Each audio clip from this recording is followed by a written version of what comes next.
তোরা আমরা বন্ধুরা তোমরা কেমন আছো অবশ্যই কিন্তু কমেন্টে জানাবে। জম্মু কাশ্মীর যাকে বলা হয় ভূস্বর্গ, সেটা এখন রক্তের ছাপে বয়ে গেছে, রক্তবন্যা বয়ে গেছে। সেখানে যেভাবে হিন্দু নিধন যোগ্য হলো, এতে বেশ কিছু দেশে কিন্তু উল্লাস হচ্ছে, যেমন পাকিস্তান, বাংলাদেশ। তার সঙ্গে আমাদের ভারতবর্ষ ভাই উল্লাস হচ্ছে। আমি তো আগেই বলেছি আমাদের দেশের মধ্যে অনেক শত্রু আছে, সেই সমস্ত শত্রুদের কিন্তু খুঁজে বার করতে হবে আজকে। কেন বলছি এ কথা? একজন ঝাড়খণ্ডের বাসিন্দা মুসলিম, তিনি একটি পোস্ট করেছেন। তিনি ভাই পাকিস্তানকে থ্যাংক ইউ জানাচ্ছে, যারা এই কাণ্ড করেছে তাদের থ্যাংক ইউ জানাচ্ছে। এবং তিনি পোস্ট করেছেন যে আরএসএস এবং বিজেপি এবং সাংবাদিকদের মারলে আরও আনন্দ পেতাম। তো চিন্তা করবে না, একটু টাইম লেগেছে ঝাড়খণ্ডের পুলিশে, কারণ ইনি দুবাইয়ে কাজ করেন, তাই একটু ধরতে একটু সমস্যা হয়েছে। কিন্তু ধরে তার এখন ট্রিটমেন্ট চলছে। কি বলুন তো, লুঙ্গি ট্রিটমেন্ট। এই যে 28 জন মারা গেল, পুরো লিস্ট কিন্তু বেরিয়ে গেছে কে কজন মরেছে। 25 জন হিন্দু, একজন ওখানকার নাগরিক জম্মু কাশ্মীরের, একজন ইটালিয়ান পর্যটক, একজন ইহুদি পর্যটক, এইভাবে হত্যা করা হলো। কিন্তু আসল বার্তা কাদের দেওয়া হলো বলুন তো? যাদের পরিবারে মারা গেছে তাদের পরিবারে তো ভাই শোকাগ্রস্ত, তাদের পরিবারে যে অন্ধকার নেমে এসছে সেটা কেউ বলার কোনো জায়গা রাখে না। তাই আমার আর কি বলবো, তাদের আমার আর কিছু বলার নেই। কিন্তু আসল বাসটা কারা খেলো? আসল বাসটা খেলো কিন্তু জম্মু কাশ্মীরের মানুষগুলো, সাধারণ মানুষ। কেন কি? কারণটা কি? কারণ জম্মু কাশ্মীরের কোনো শিল্প নেই ভাই। জম্মু কাশ্মীরের যে আয়টা হয় সেটা এই পর্যটন শিল্প উপরই ভিত্তি করে হয়। আজ থেকে 3 বছর আগে জম্মু কাশ্মীরে কত লোক গেছিল জানো? 1 কোটি।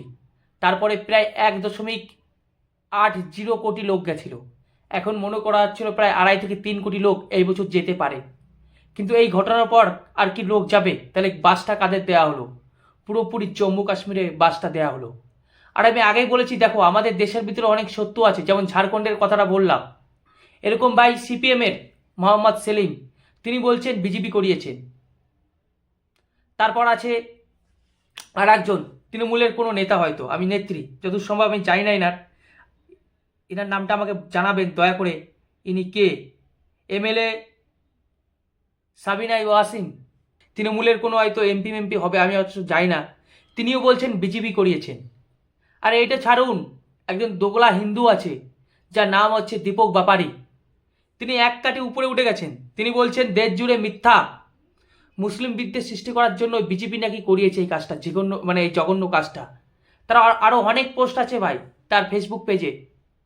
তো এরকম লোকেদের বিরুদ্ধে আমাদের ভাই অন্তত হিন্দু ভাইদের সজাগ হতে হবে, এরকম দোগলা হিন্দু ভাইদের। তিনি আরও কি বলেছেন জানেন?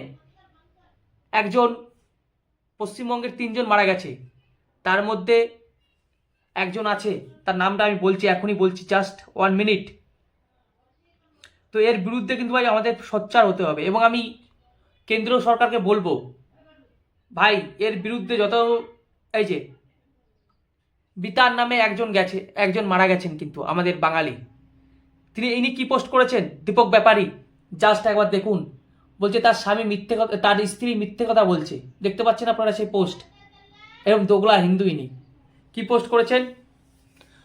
বিতানের স্ত্রী মিথ্যে কথা বলছেন, সিন্দুক দেখে নাকি জঙ্গিরা খুন করেছে, বাকিরা বলেছে জঙ্গিদের আমরা দেখিনি, লুকিয়ে গুলি করেছে। হারে মূর্খ লোক! তাহলে কি করে ওই মহিলা বললো যে আমার স্বামীকে হত্যা করেছেন, আমাকেও হত্যা করে দিন? তখন বলছে যে মোদিকে গিয়ে বলো। এরকম হিন্দু ভাইদেরও খুঁজে বার করতে হবে, এরা হচ্ছে দোগলা হিন্দু। এরা হচ্ছে দোগলা হিন্দু যে বলছে বিজেপি করিয়েছে বিদ্বেষ ছড়ানোর জন্য। এরা তো দেশদ্রোহী, এদেরকে আগে অ্যারেস্ট করা উচিত এবং জেলে ভরা উচিত। তোমাদের কি মতামত বন্ধুরা? এরকম এর মতন হিন্দু, দোগলা হিন্দুদের ভাই আগে অ্যারেস্ট করা উচিত, আমার যেটুকু মনে হয়। এর অনেক অনেক আছে, অনেক ভাই পোস্ট করেছে ইনি। তো এরকম দোগলা হিন্দুদের কাছ থেকে কিন্তু আমাদের বাঁচতে হবে। আমি তো আগেই বলেছি আমাদের দেশের মধ্যেও কিন্তু ভাই গদ্দার আছে, শত্রু আছে। তাই সমস্ত মানুষদের উদ্দেশ্যে বলবো, এরকম গদ্দারদের ভাই একটু লক্ষ্য রাখুন, একটু লক্ষ্য রাখুন। অবশ্য অ্যাকশন ইতিমধ্যে শুরু হয়ে গেছে জম্মু কাশ্মীরে। প্রতিরক্ষা মন্ত্রী রাজনাথ সিং জানিয়ে দিয়েছেন যারা করিয়েছে তাদেরকেও মারব, এবং যেখান থেকে নির্দেশ এসছে সেইখানে ঢুকে মারব, চিন্তা করবেন না।